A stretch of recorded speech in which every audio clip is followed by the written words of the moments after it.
오늘 강의는 많이들 아시는 내용이지만 다시 한번 본다는 의미로 말씀을 드리고 싶습니다. 자, 금연에 대해 성공하는 법이라고 제목이 정해졌고요. 많이들 아시지만 이 흡연을 하게 되면 여러 가지 심혈관 질환도 문제가 되지만 가장 두려워하는 게 암이에요. 흡연을 하시게 되면 우리가 목으로 들어가죠. 그래서 구강암이라든지 후두암, 그리고 식도암, 가장 많이 근접하는 쪽에 암이 가장 많이 생기고요. 그 다음에 이게 폐로 들어가기 때문에 폐암이 생길 수밖에 없죠. 대표적인 게 폐암으로 알고 계시지만 이 폐암에 이 타르란 발암 물질이 들어가면서 온 몸으로 흡수가 됩니다. 그러면서 콩팥, 방광, 췌장, 대장, 간암 모든 인체에 발암 물질을 유발하는 것이고 그 정도로 암과 관계가 있는 게 흡연이 되겠습니다. 이 흡연 자체가 얼마나 위험 인자인지 알 수가 있어요. 그러니까 사망 빈도를 보시면 해외는 이제 비만이나 이런 고혈압에 의해서 사망자가 가장 많은 것처럼 되어 있지만 흡연이 그 두 번째로 월드 데이터에서 800만이 흡연과 연관되어 사망을 하는 정도로 매우 중요한 위험 인자가 되겠습니다.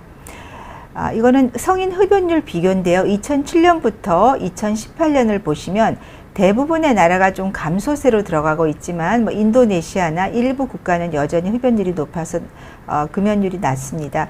지금 보시면 우리나라는 전반적으로 조금씩 감소를 하고 있는 상태로 보이지만 이거는 남성 흡연율이 높은데 여성이 낮기 때문에 조금 낮게 보이는 그런 착시 현상도 있습니다. 성인의 우리나라 흡연율인데요. 보시면 20 정도로 되어 있지만 사실은 남성은 34%입니다. 여성이 6.6%이기 때문에 전체적으로 20%라고 알고 계시지만 국내 남성 흡연율이 아직도 상당히 높다는 걸 알 수 있습니다. 청소년 현재 흡연율을 보시면 다행히 청소년은 2014년 14%에서 6% 정도로 감소하고 있다는 상당히 좀 좋은 고무적인 현상이라고 볼 수 있겠습니다. 이로 인해서 흡연율이 줄기 때문에 전 세계적으로 이렇게 우리나라도 마찬가지로 이런 폐암이 감소하고 있는 걸 알 수 있죠. 그만큼 흡연과 폐암은 아주 밀접한 연관성을 갖고 있고 다만 여성 흡연율이 줄지 않기 때문에 여성은 폐암 빈도가 그냥 유지가 되고 있습니다. 우리가 일반적인 관련 담배는 지금도 많이 쓰지만 최근에 문제가 된 게 전자담배죠. 이 코로나 시국에 제가 밖에 이렇게 우연히 보다 보면 이 전자담배를 피는 분을 상당히 많이 봤습니다. 전자담배는 또 좀 다르죠, 관련과. 하지만 전자담배는 니코틴이나 타르라는 발암물질이 없지만 일부는 니코틴이 있죠. 없지만 그 안에 전자담배 안에 있는 여러 가지 독성 물질에 의해서 지금 CT에서 보시다시피 굉장히 심각한 폐 손상을 가져오고 일부에서는 폐 섬유화도 올 수 있을 정도로 아주 심각합니다. 이러한 흡연에 대해서 많은 분들이 금연을 시도하죠. 70%의 흡연자들이 금연을 원한다. 그리고 55% 이상이 매년 금연을 시도한다. 그리고 10명 중에 1명만이 금연에 성공한다. 그만큼 금연이 어려운 거고 청소년의 3분의 2가 금연을 고려한다는 겁니다. 국내 흡연자들 금연 방법을 보시면 93%가 본인의 의지로 금연을 하신대요. 그리고 니코틴 대체는 6.3%, 금연초도 좀 일부 쓰시고 금연 클리닉은 정말 3.7%밖에 안 하고요. 금연 전환은 거의 사용을 안 하죠. 그것은 조금 잘못된 정보가 있어서 그래요. 금연은 본인의 의지가 중요하지만 의지만으로 할 수 없다.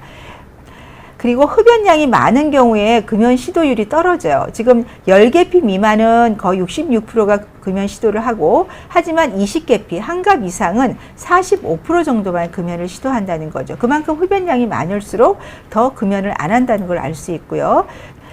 아까 금연 보조제 없이 본인의 의지로 대부분이 금연을 시도한다고 했는데 금연 보조제가 없이 금연을 시도할 때는 75%가 일주일 이내에 실패를 합니다.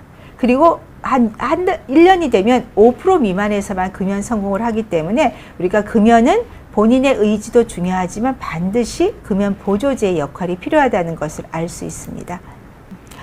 그래서 정부에서는 이런 금연을 지원하기 위한 여러 가지 지원 사업이 있어서 많이 아시는 상담이라든지 보건소 금연 클리닉 그리고 금연 지원 서비스 사업도 있고요. 또 전문 캠프도 있는데 요새 정부에서 이런 상담도 해주고 약제도 무료로 제공하는 금연 프로그램을 지원하고 있으니까 많이 이용하시면 큰 도움이 되실 수 있습니다.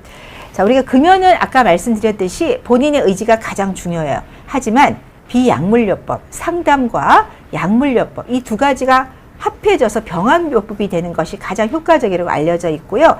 행동요법에는 우리가 5A라고 해서 이렇게 도와주는 방법이 있어요. 그리고 약물은 FDA 승인이 된 3가지 약물에 대해서 앞으로 설명을 드리겠습니다.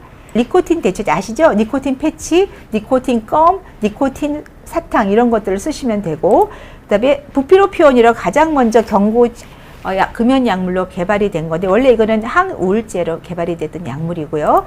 그 다음으로 가장 효과적인 약물이 바레니쿨린이 되겠습니다. 자, 이 약물이 바레니쿨린 챔픽스라고 해요. 우리나라는 챔픽스로 되어 있고 이 약물을 사용하는 것이 효과적으로 되어 있고요. 그 기전을 보겠습니다.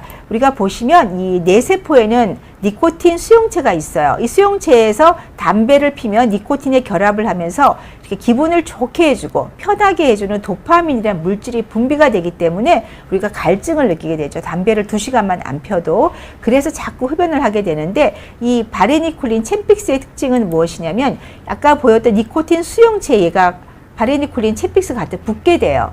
붙게 되면 일종의 도파민이 분비가 되는데 그림을 보시면 담배를 필 때 도파민 양에 비해서 한 절반 정도의 도파민이 나오기 때문에 그 흡연에 대한 갈망이 일부분 상쇄가 되면서 금연을 유도할 수가 있는 거죠. 그래서 가장 효과적인 약물이 바레니쿨린 챔픽스가 되는 것으로 알 수 있습니다. 6개월의 금연 비율을 최근 자료인데요. 약을 쓰지 않으면 6.5%, 약을 쓰면 15%, 앞에 슬라이드는 30% 가까이 나오는데 실제적으로 거의 전 30% 정도 챔픽스가 효과가 있다는 연구가 훨씬 많습니다. 초기에 우리가 그 챔픽스가 어떤 정신질환의 문제를 유발한다고 되어 있었는데 그 란셋이라는 아주 유명한 국제학술지에서 그 정신질환이 없는 분과 정신질환이 있는 분을 나눠서 우리가 연구를 대규모를 했는데 차이가 없었어요.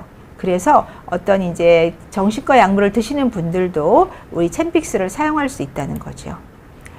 단지 이제 금연 약물을 쓰면 챔픽스 같은 경우는 약간 미식거리는 구역감이 한 25%, 그다음에 부피로피온은 불면증이 조금 있고 또 약간 이상한 꿈이 꾸는 경우 이런 경우들이 있습니다만 용량을 서서히 감소를 시키거나 서서히 늘리면서 의료진과 상담을 하시면 대부분 잘 조절할 수 있으니까 걱정하지 마시고 약물 치료를 하시면 좋겠고요. 또 우리 임산부들이 걱정이시죠. 임산부들은 금연을 어떻게 해야 될까? 그래서 임산부가 쓸 수 있는 약물은 이제 니코틴 패치 정도가 있는데 이 그래프를 보시면 니코틴 패치를 사용한 군이나 사용하지 않은 군이 어때요? 그래프가 똑같지요. 그 말은 임산부는 아이에 대한 걱정을 많이 하기 때문에 약물 치료를 안 하셔도 상담이 아주 효과적이라고 해요. 우리가 금연 시작하실 때는요.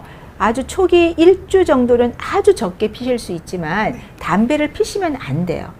담배를 피시면 실제로, 금연도 안 되죠. 말씀하신 니코틴이 들어가면서 아까 제가 바레니쿨린 챔픽스가 약간 구역감도 난다고 그랬죠. 그런 좀 부작용을 느끼실 수도 있어요. 그러니까 절대적으로 니코틴 패치건 부피로피온이건 챔픽스건 약물을 시작할 때는 담배를 피지 않는다는 전제 조건이 있습니다. 네. 전자담배는 초기에 우리가 금연 방법으로 쓴 나라들이 특히 영국이 많이 그랬는데요.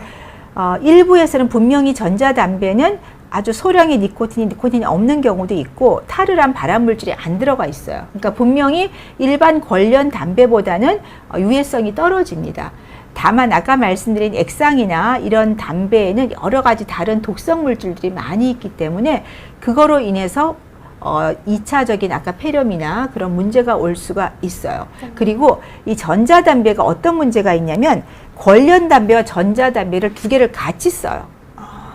하나를 쓰게 듀얼이라고 그래요. 듀얼 유저라고 해서 2개를 같이 쓰기 때문에 결국은 담배를 못 끊게 되는 그런 문제가 있어서 우리가 일부에서는 금연으로 방법 효과가 있다고 하지만 공식적으로는 저희가 권고드리지 않고 있습니다. 네, 알겠습니다.